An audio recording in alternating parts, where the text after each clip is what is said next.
The property disclosure statement is one of the forms commonly used in real estate transactions in BC. This form is where sellers disclose facts about the condition of the property so that buyers can make an informed decision when considering purchasing the property.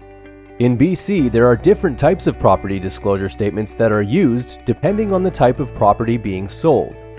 Two common examples are the property disclosure statement for residential properties and the property disclosure statement for rural properties. While each of these documents covers similar kinds of disclosures, the different versions of the property disclosure statement contain different questions depending on the property type. The questions are typically asked based on the current condition of the property. Here are two examples of questions you will see. Are you aware of any additions or alterations made without a required permit and final inspection? For example, building, electrical, gas, etc. And are you aware of any moisture and/or water problems in the walls, basement, or crawl space? So how does it work? The seller completes the property disclosure statement specific to the property type by reviewing each of the questions and initialing in the appropriate box to complete their response. All representations should be made with care so that they're not false or misleading. Sellers with limited knowledge about the property may choose to strike through or not complete the form.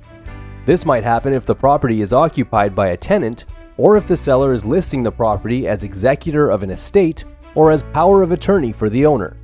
Even if a seller chooses not to complete the form, if the seller is aware of a latent defect, it must be disclosed to a buyer. A latent defect is a defect that is not discoverable by a reasonable inspection or inquiry and makes the property unsafe or unfit for human habitation. It must be disclosed to a buyer. Realtors have a duty to disclose a material latent defect as defined under the Real Estate Services Act.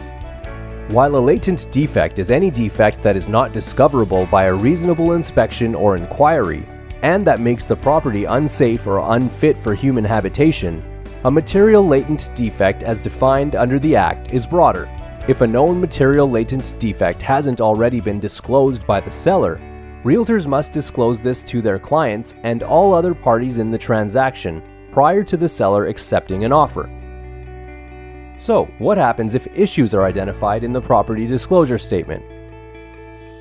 In this case, a buyer should consider doing additional due diligence to ensure they're making an informed purchasing decision.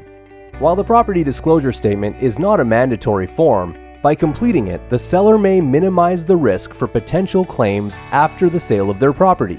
Buyers may expect sellers to complete the property disclosure statement to help them understand the current condition of the home as known by the sellers.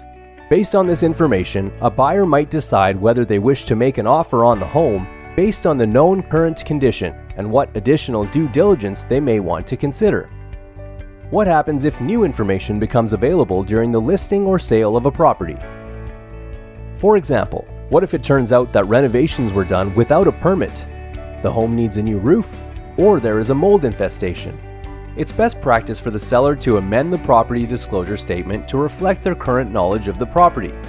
This helps the seller avoid making a misrepresentation if the property disclosure statement is incorporated into the contract of purchase and sale.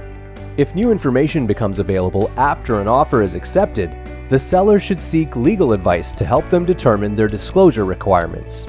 At the end of the day, it's in the best interest of a buyer to ensure the property disclosure statement is completed, reviewed, and incorporated into an offer.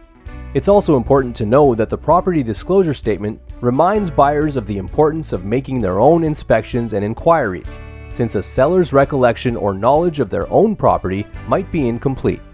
When a seller is unsure whether aspects of the building or property need to be disclosed, they should seek independent legal advice. If you have any questions about the property disclosure statements or other forms used in real estate transactions in BC, ask your realtor. Realtors are here to help.